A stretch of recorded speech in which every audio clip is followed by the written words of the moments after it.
Кыргыз Республикасынын президентинин жарлыгына ылайык Ак Суу районунда кече жаңы аким ротация жолу менен келип тааныштырылды.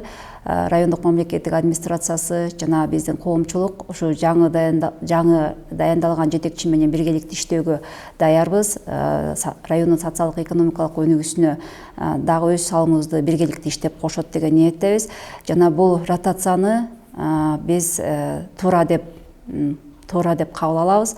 Мындай ротациялар негизи болуп турса жакшы деп эсептейбиз. Райондо 25 май акыркы коңгуроо онлайн түрүндө өткөрүлдү. Бардык мектептерде иш-чара онлайн менен өткөндүгүнө байланыштуу кечки рейдтер да уюштурулду. Район боюнча 11 класстарды 766 окуучу бүтүп жатат. 9 класстарда болсо 1099 окуучу бүткөрүлдү. Район кызыл зонада болгондуктан бүгүнкү күндө аймактык ооруканада 19 адам дарыланууда, дагы резервте 44 орун даяр.